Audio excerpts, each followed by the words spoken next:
بالتي هي أقوم ويبشر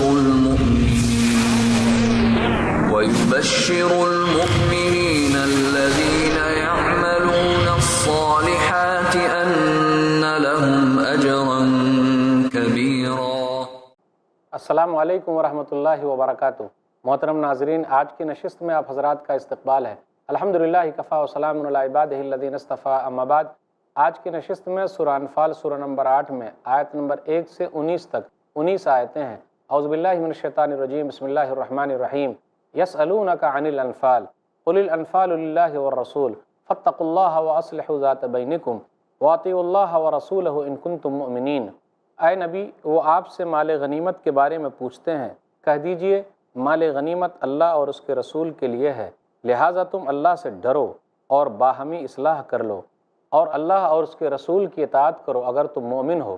انما المؤمنون الذین اذا ذکر اللہ وجلت قلوبہم واذا تلیت علیہم آیاتہ زادتہم ایمانا وعلی ربہم یتوکلون۔ سچے مومن تو صرف وہ لوگ ہیں کہ جب اللہ کا ذکر کیا جائے تو ان کے دل ڈر جاتے ہیں، اور جب ان پر اس کی آیتوں کی تلاوت کی جاتی ہے تو وہ ان کا ایمان بڑھا دیتی ہیں اور وہ اپنے رب پر ہی توکل کرتے ہیں۔ الذین یقیمون الصلاۃ ومما رزقناہم ینفقون، وہ لوگ جو نماز قائم کرتے ہیں اور ہم نے انہیں جو رزق دیا ہے اس میں سے وہ خرچ کرتے ہیں۔ اولئک هم المؤمنون حقا لہم درجات عند ربہم ومغفرۃ ورزق کریم، یہی لوگ سچے مومن ہیں، ان کے لیے اپنے رب کے یہاں درجے ہیں اور بخشش ہے اور باعزت رزق ہے۔ کما اخرجک ربک من بیتک بالحق وان فریقا من المؤمنین لکارہون، جیسے آپ کے رب نے آپ کو آپ کے گھر سے حق کے ساتھ نکالا تھا، اور بے شک اس وقت مومنوں کا ایک گروہ اس نکلنے کو ناپسند کرتا تھا۔ یجادلونک فی الحق بعد ما تبین کانما یساقون الی الموت وهم ینظرون، وہ آپ سے حق کے معاملے میں اس کے واضح ہو جانے کے بعد جھگڑتے تھے، گویا کہ انہیں موت کی طرف ہانکا جا رہا تھا اور وہ اسے دیکھ رہے تھے۔ وَإِذْ يَعِدُكُمُ اللَّهُ إِحْدَى الطَّائِفَتَيْنِ أَنَّهَا لَكُمْ وَتَوَدُّونَ أَنَّ غَيْرَ ذَاتِ الشَّوْكَةِ تَكُونُ لَكُمْ وَيُرِيدُ اللَّهُ أَنْ يُحِقَّ الْحَقَّ بِكَلِمَاتِهِ وَيَقْطَعَ دَابِرَ الْكَافِرِينَ، اور جب اللہ تم سے دو گروہوں میں سے ایک کا وعدہ کر رہا تھا کہ یقیناً وہ تمہارے لیے ہے، اور تم چاہتے تھے کہ جو غیر مسلح تجارتی قافلہ ہے وہی تمہارے ہاتھ لگے، اور اللہ کا ارادہ یہ تھا کہ وہ اپنے فرامین کے ساتھ حق کو ثابت کر دکھائے اور کافروں کی جڑ کاٹ دے۔ لِيُحِقَّ الْحَقَّ وَيُبْطِلَ الْبَاطِلَ وَلَوْ كَرِهَ الْمُجْرِمُونَ، تاکہ وہ حق کو حق کر دکھائے اور باطل کو باطل کر دکھائے، اگرچہ مجرم لوگ اسے ناپسند ہی کریں۔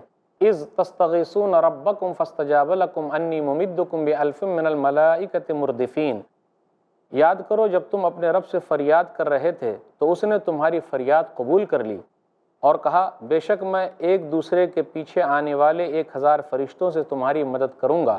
وَمَا جَعَلَهُ اللَّهُ إِلَّا بُشْرَىٰ وَلِتَطْمَئِنَّ بِهِ قُلُوبُكُمْ وَمَا النَّصْرُ إِلَّا مِنْ عِنْدِ اللَّهِ إِنَّ اللَّهَ عَزِيزٌ حَكِيمٌ، اور اس کو اللہ نے خوشخبری بنا دیا تاکہ اس سے تمہارے دلوں کو تسلی ہو جائے، اور مدد تو اللہ ہی کے پاس ہے، بے شک اللہ غالب ہے، خوب حکمت والا ہے۔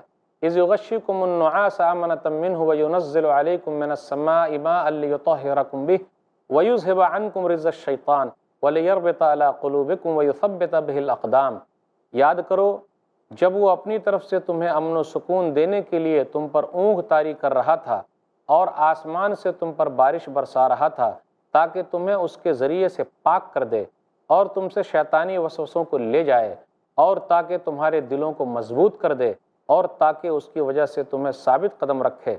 اذ یوحی ربک الی الملائکۃ انی معکم فثبتوا الذین آمنوا سألقی فی قلوب الذین کفروا الرعب فاضربوا فوق الاعناق واضربوا منهم کل بنان، اے نبی جب آپ کا رب فرشتوں کی طرف وحی کر رہا تھا کہ بے شک میں تمہارے ساتھ ہوں، چنانچہ تم ان کو ثابت قدم رکھو جو ایمان لائے ہیں، میں جلد ہی ان لوگوں کے دلوں میں رعب ڈال دوں گا جنہوں نے کفر کیا، چنانچہ تم ان کی گردنوں پر وار کرو اور ان کے ہر پور پر ضرب لگاؤ۔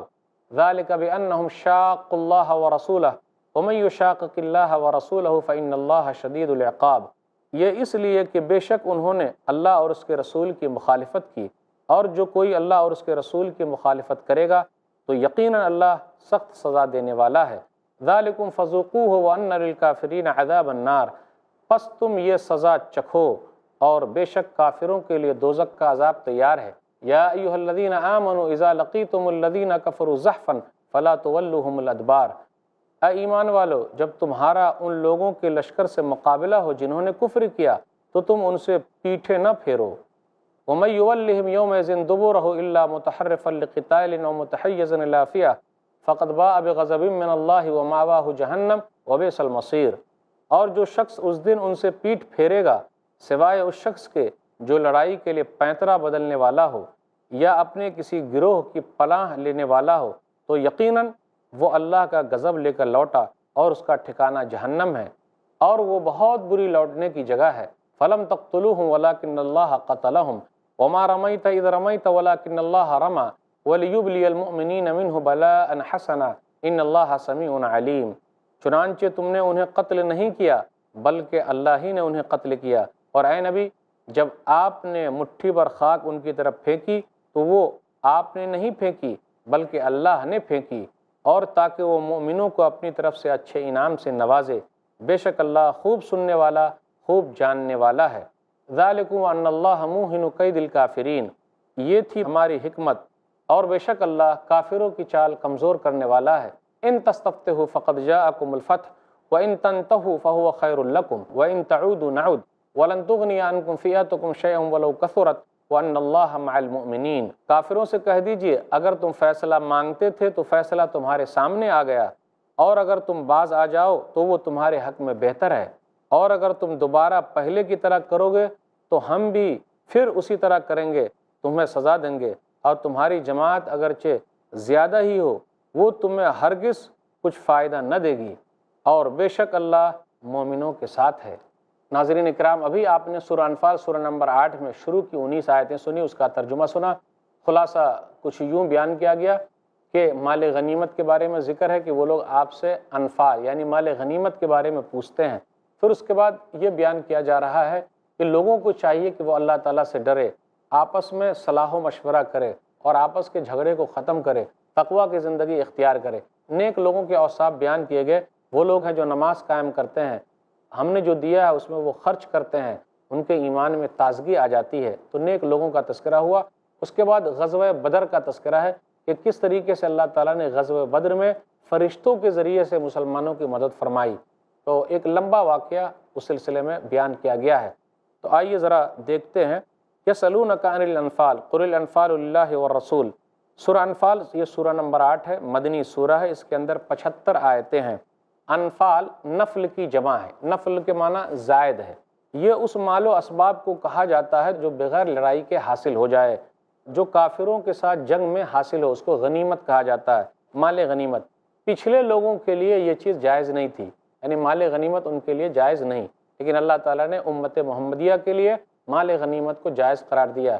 ان لوگوں کے لیے یہ تھا کہ جو مال غنیمت حاصل ہوتا، کافروں کے ساتھ لڑائی میں جو حاصل ہوتا، تو ایک جگہ وہ چیزیں جمع کر دی جاتی اور آگ آتی اور آگ سب کو جلا دیتی، لیکن یہ مال غنیمت امت محمدیہ کے لیے جائز ہے۔ اللہ تعالیٰ نے نفل چیز دی ہے، زائد چیز دی ہے۔ اسی طریقے سے ہم اور آپ جو نماز پڑھتے ہیں تو فرض نماز، سنت نماز، نفل نماز، تو نفل کا معنی ہے زیادہ نماز، یعنی فرض سے جو زائد ہو اس کو نفل کہا جاتا ہے، تو اسی سے انفال یہ جمع ہے، اس کی واحد ہے نفل، جو زائد ہے اللہ تعالیٰ لوگوں کو دے رہا ہے، تو یہ مال غنیمت جنگ میں اللہ تعالیٰ نے مومنوں کو نصیب فرمایا ہے۔ اس سورہ کا ایک شان نزول ہے اور اس آیت کا بھی ایک شان نزول ہے، غور کریں۔ سنن ترمذی کتاب تفسیر القرآن کتاب نمبر 44 حدیث نمبر 3079 180 صحیح روایت ہے یہ۔ ساتھ کہتے ہیں لما کان یوم بدر جئت بسیف فقلت یا رسول اللہ ان اللہ قد شفا صدری من المشرکین حب لی هذا السیف فقال هذا ليس لي ولا لك فقلت عسى ان يؤتى هذا من لا يبلي بلائي فجاءني الرسول صلى الله عليه وسلم فقال انك سألتني وليس لي وانه قد صار لي وهو لك قال فنزلت يسألونك عن الانفال۔ ناظرین اکرام، یہ سلسلہ چلتا رہے گا، تھوڑے سے وقفے کے لیے رکتے ہیں، حدیث کا ترجمہ ہوا نہیں ہے، جائیے گا نہیں۔ السلام علیکم ورحمۃ اللہ وبرکاتہ۔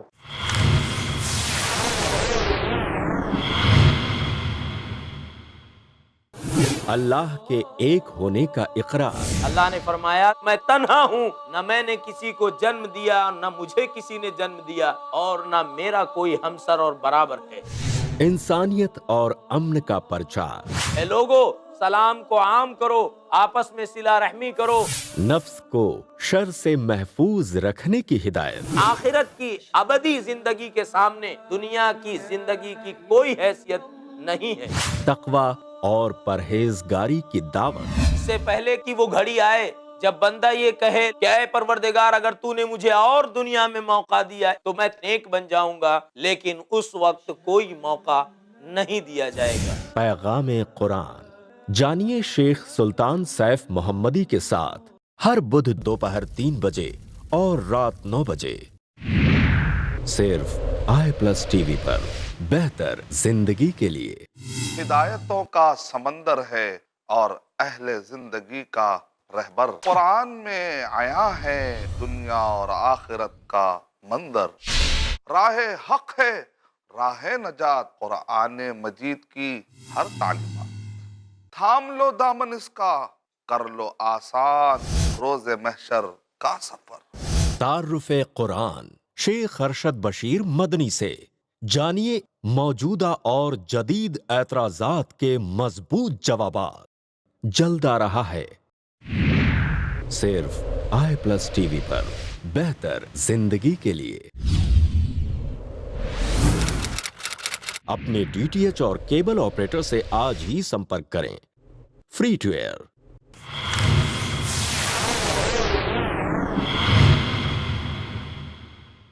محترم ناظرین، وقفے کے بعد دوبارہ ہم آپ کی خدمت میں حاضر ہیں۔ السلام علیکم ورحمۃ اللہ وبرکاتہ۔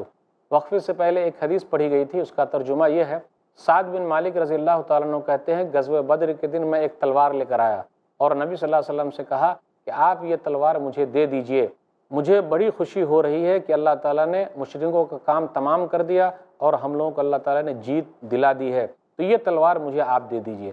نبی صلی اللہ علیہ وسلم نے فرمایا کہ یہ تلوار تمہارے لیے نہیں ہے اور میرے لیے بھی نہیں ہے۔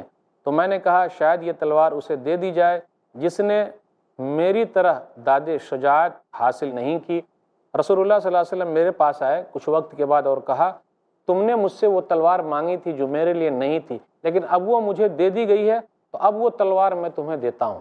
تو اس موقع پر یہ آیت اتری کہ وہ لوگ آپ سے پوچھتے ہیں تو آپ کہیے کس کے لیے؟ اللہ کے لیے اور اس کے رسول صلی اللہ علیہ وسلم کے لیے۔ اس آیت کے اندر 3 باتیں ہیں جس کا ذکر ہے زیادہ۔ آیت نمبر 1 میں فاتقوا اللہ واصلحوا ذات بینکم، تم لوگ اللہ تعالیٰ سے ڈرو اور آپس میں صلح کر لو۔ تو مال کی تقسیم میں بھی اللہ سے ڈرنا ہے، تقویٰ کی زندگی اختیار کرنی ہے اور آپس میں صلح کر لو، یعنی لڑائی جھگڑا ہو جائے تو صلح کر لو۔ تیسری چیز واطیعوا اللہ ورسولہ ان کنتم مؤمنین، اللہ اس کے رسول کی اطاعت کرو اگر تم مومن ہو۔ تقویٰ کی زندگی اختیار کرنا، جو بھی تقویٰ کی زندگی اختیار کرے گا دنیا میں بھی اس کا فائدہ ہے، مرنے کے بعد بھی اس کا فائدہ ہے۔ ابو ذر رضی اللہ تعالیٰ عنہ کہتے ہیں کہ نبی صلی اللہ علیہ وسلم نے ان سے کہا، سنن ترمذی کتاب البر والصلہ کتاب نمبر 25 حدیث نمبر 1987، اتق اللہ حیثما کنت واتبع سیئۃ الحسنۃ تمحوها وخالق الناس بخلق حسن۔ ابو ذر رضی اللہ تعالیٰ عنہ کہتے ہیں کہ نبی صلی اللہ علیہ وسلم نے مجھ سے کہا تم اللہ سے ڈرتے رہو، تم جہاں کہیں بھی رہو، اور اگر برائی ہو جائے تو اچھائی کر لو اور لوگوں کے ساتھ اچھے اخلاق سے پیش آؤ۔ تو یاد رکھیے تقویٰ کی زندگی گزارنے سے، اللہ کا ڈر اور خوف اپنے دل میں بیٹھا لینے سے بڑا فائدہ ہے۔ سماج میں بھی شانتی، پوری دنیا میں بھی شانتی۔ بھائی لوگ کیوں ایک دوسرے کو مار رہے ہیں؟ ان کو اللہ کا ڈر نہیں ہے، کل قیامت کے دن حاضر ہونا ڈر نہیں ہے۔ اگر یہ ڈر آ جائے تو ہم اور آپ کبھی بھی گناہ نہیں کریں گے۔ کیوں؟ بھائی کوئی دیکھے نہ دیکھے، اوپر والا دیکھ رہا ہے۔ جب ہم پریشان ہوتے ہیں تو دعا کرتے ہیں تو ہم یہ سمجھتے ہیں کہ اللہ تعالیٰ بہت قریب ہے، تو کیا گناہ کرتے وقت ہم یہ سوچ رہے ہیں کہ اللہ بہت دور ہے؟ تو لوگوں کو ڈرنا چاہیے، اپنے دل میں ڈر رکھنا چاہیے کہ بھائی اللہ مجھ کو دیکھ رہا ہے، اگر میں گھوٹالہ کروں گا اللہ دیکھ رہا ہے، میں پریشان کروں گا اللہ دیکھ رہا ہے۔ تو ایسی زندگی اگر گزرے گی تو پولیس کی لاٹھی کی ضرورت نہیں ہے، قانون کی ضرورت نہیں ہے، اللہ کا قانون ہی سب سے بڑا قانون ہے۔ تو تقویٰ کی زندگی سب سے اہم چیز ہے۔ پھر اسی طرح کہا گیا وَأَصْلِحُوا ذَاتَ بَيْنَكُمْ، اور آپس کے معاملے کو صحیح کر لو، درست کر لو۔ ایک حدیث پر غور کریں، نبی صلی اللہ علیہ وسلم نے فرمایا، سنن ابی داؤد کتاب الادب کتاب نمبر 40 حدیث نمبر 4919، الا اخبرکم بافضل من درجۃ الصیام والصلاۃ والصدقہ؟ قالوا بلی یا رسول اللہ، قال اصلاح ذات البین وفساد ذات البین الحالقہ، کیا میں تم لوگوں کو نماز سے بہتر، روزے سے بہتر اور صدقہ و خیرات سے بہتر چیز نہ بتلا دوں؟ کیوں نہیں، اللہ کے رسول صلی اللہ علیہ وسلم ضرور بتلائیے۔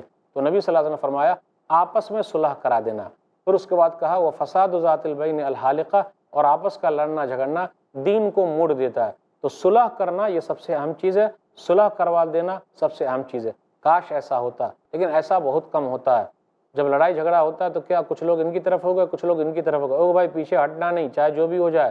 جی نہیں بھائی، اللہ کے لیے صلح کرائیے، ملا دیجئے۔ ایسا اگر ہو جائے تو بڑا فائدہ ہے۔ اس لیے کہا جا رہا آپس میں صلح کر لو، اپنے معاملے کو درست کر لو۔ پھر اس کے بعد کہا گیا اللہ اور اس کے رسول کی اطاعت کرو۔ یہ تین باتیں کافی اہم ہیں، اللہ کی بات ماننا ہے اور رسول اللہ صلی اللہ علیہ وسلم کی بات ماننا ہے۔ تو پکے مومن کی نشانی ہے جو اللہ تعالیٰ کے بتائے ہوئے طریقے پر چلتے ہیں اور رسول اللہ صلی اللہ علیہ وسلم کے بتائے ہوئے طریقے پر چلتے ہیں۔ اس کے بعد آیت نمبر 2 سے 4 کے درمیان غور کیجئے، سچے مومنوں کے اوصاف بیان کیے گئے، 5 نشانیوں کا تذکرہ اس کے اندر۔ انما المؤمنون الذین اذا ذکر اللہ وجلت قلوبہم، اللہ کے ذکر سے دل ڈر جاتے ہیں۔ پھر اسی طرح یہ ہے جب قرآن کی تلاوت ہوتی ہے تو آیتوں کے ذریعے ایمان میں زیادتی ہوتی ہے۔ پھر اسی طرح وعلی ربہم یتوکلون، وہ لوگ اپنے رب پر بھروسہ کرتے ہیں۔ پھر اسی طرح کہا گیا نمبر 4 وہ لوگ نماز قائم کرتے ہیں۔ ومما رزقناہم ینفقون، اور جو کچھ ہم نے دی ہے وہ لوگ خرچ کرتے ہیں۔ تو دیکھ لیجئے تلاوت قرآن کی اہمیت ہے، توکل کا بیان ہے یعنی اللہ پر بھروسہ کرنے کا بیان ہے۔ پھر مالی عبادت، جسمانی عبادت، جیسے نماز جسمانی عبادت ہے، پھر اسی طریقے سے خرچ کرنا، صدقہ و خیرات کرنا، زکوٰۃ نکالنا، یہ مالی عبادت ہے۔ تمام عبادتوں کا تذکرہ آیا اس کے اندر۔ اولئک هم المؤمنون حقا، یہی لوگ سچے مومن ہیں۔ تو رب کے یہاں ان کے درجات ہیں، بخشش ہے، عزت ہے اور بہترین روزی ہے ان لوگوں کے لیے۔ اور ایمان والے ایسے ہیں کہ وہ اللہ تعالیٰ پر بھروسہ کرتے ہیں تو اللہ تعالیٰ ان کو نکال دیتا ہے۔ کئی آیتوں کے اندر بھی آیا، حدیث کے اندر بھی آیا۔ ایک آیت پر غور کریں، سورہ طلاق سورہ نمبر 65 آیت نمبر 3، وَمَن يَتَوَکَّلْ عَلَى اللَّهِ فَهُوَ حَسْبُهُ، جو اللہ تعالیٰ پر بھروسہ کرے گا اللہ اس کے لیے کافی ہے۔ فَإِذَا عَزَمْتَ فَتَوَکَّلْ عَلَى اللَّهِ إِنَّ اللَّهَ يُحِبُّ الْمُتَوَکِّلِينَ، سورہ آل عمران سورہ نمبر 3 آیت نمبر 159، کہ جب تم پختہ ارادہ کر لو تو اللہ پر بھروسہ کرو، اور اللہ تعالیٰ بھروسہ کرنے والوں سے محبت کرتا ہے۔ سنن ترمذی کتاب الزہد کتاب نمبر 34 حدیث نمبر 2344 صحیح حدیث ہے یہ۔ عمر بن خطاب رضی اللہ تعالیٰ عنہ کہتے ہیں رسول اللہ صلی اللہ علیہ وسلم فرمایا لو انکم کنتم توکلون علی اللہ حق توکلہ لرزقتم کما یرزق الطیر تغدو خماسا وتروح بطانا، کہ اگر تم لوگ اللہ پر بھروسہ کرو جیسا کہ بھروسہ کرنے کا حق ہے تو تم کو روزی ملے گی جیسا کہ پرندوں کو روزی ملتی ہے۔ صبح کے وہ خالی پیٹ نکلتے ہیں اور شام میں جب واپس آتے تو ان کا پیٹ بھرا ہوتا ہے۔ لیکن بھروسہ کرنے کا مطلب کیا ہاتھ پر ہاتھ دھرے بیٹھے رہنا نہیں ہے، بلکہ کوشش کرنا ہے۔ ہاتھ پر ہاتھ دھرے بیٹھے رہیں روزی آ جائے گی، پیٹ بھر جائے گا، ایسا کبھی نہیں ہوگا۔ یعنی کوشش کرنا ہے، اور کوشش ہی کو سب کچھ نہیں سمجھنا ہے، بلکہ یہ سمجھنا ہے کوشش ایک حصہ ہے، اللہ اس کے ذریعے سے ہو سکتا ہے ہم کو دے گا، لیکن کوشش پر ہم بھروسہ کریں کہ ہم جتنا اچھی کوشش کریں گے تبھی ہم کامیاب ہوں گے، نہیں۔ جتنی آپ کے پاس طاقت ہے اپنے حساب سے اچھی کوشش کیجئے، امید کی جا سکتی ہے کہ اللہ تعالیٰ دے گا، لیکن کوشش سب کچھ نہیں ہے۔ کوشش بھی کرنا ہے، اللہ پر بھروسہ بھی کرنا ہے۔ پہلے اونٹ کو باندھ دینا ہے، اس کے بعد اللہ پر بھروسہ کرنا ہے۔ اونٹ کو چھوڑے رہے اور اللہ پر بھروسہ کرے، ایسا نہیں ہوگا۔ پہلے کوشش کر لیجئے، پھر اپنا معاملہ اللہ کے سپرد کر دیجئے کہ اللہ میرے پاس اتنی طاقت تھی، میں نے کوشش کی، اب تیرے اوپر ہے تو ہمیں دے گا کہ نہیں دے گا۔ تو بھروسہ کرنا کب؟ کوشش کرنے کے بعد۔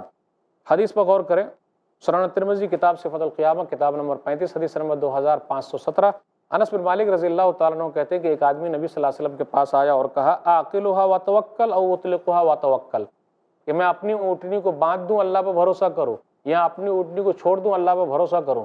تو نبی صلی اللہ علیہ وسلم نے فرمایا اعقلھا وتوکل، پہلے تو اونٹنی کو باندھ پھر اللہ پر بھروسہ کر۔ اب دیکھیے چرند پرندے بھی اپنے گھونسلے سے نکلتے ہیں، محنت کرتے ہیں، پھر شام میں جب واپس آتے تو پیٹ بھرا ہوا ہے، تو کوشش تو کر رہے ہیں۔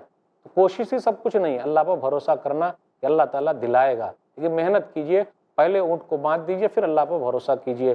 تو ایمان والوں کی یہ صفت بیان کی گئی ہے۔ لہم درجات عند ربہم، ان لوگوں کے لیے ان کے رب کے پاس درجات ہیں۔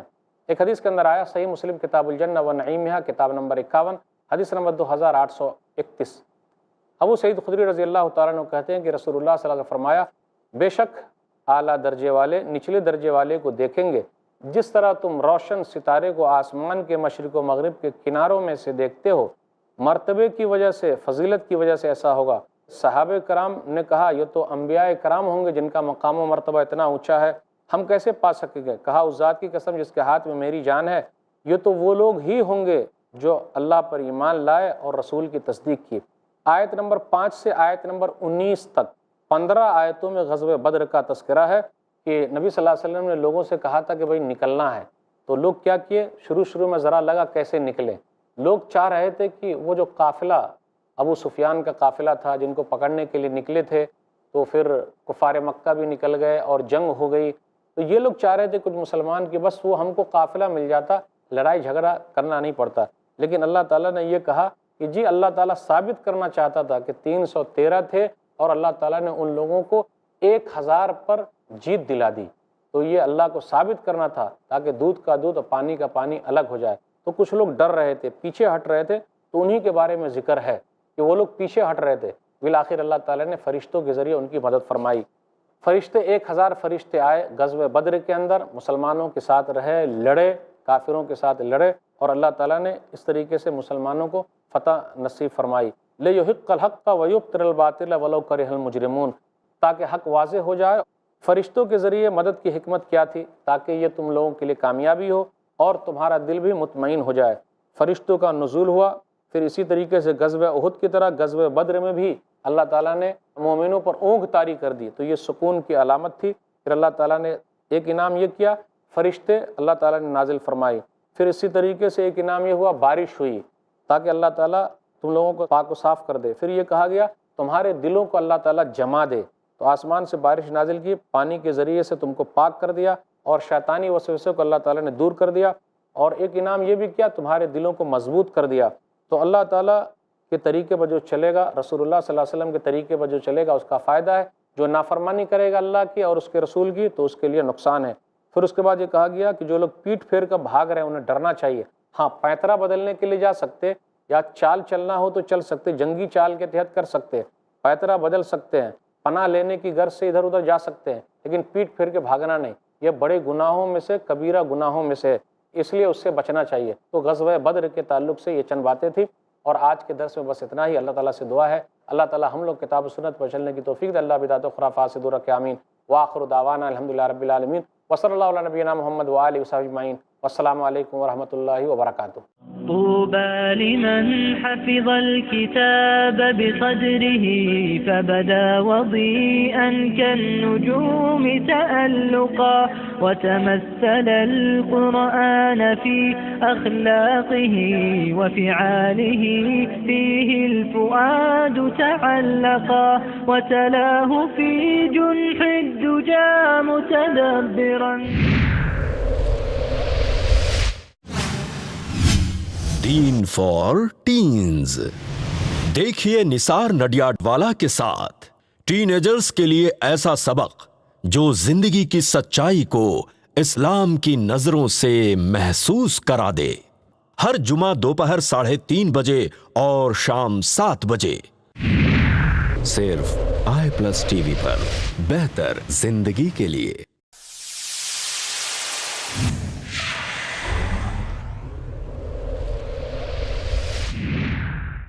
i+ ٹی وی، بہتر زندگی کے لیے۔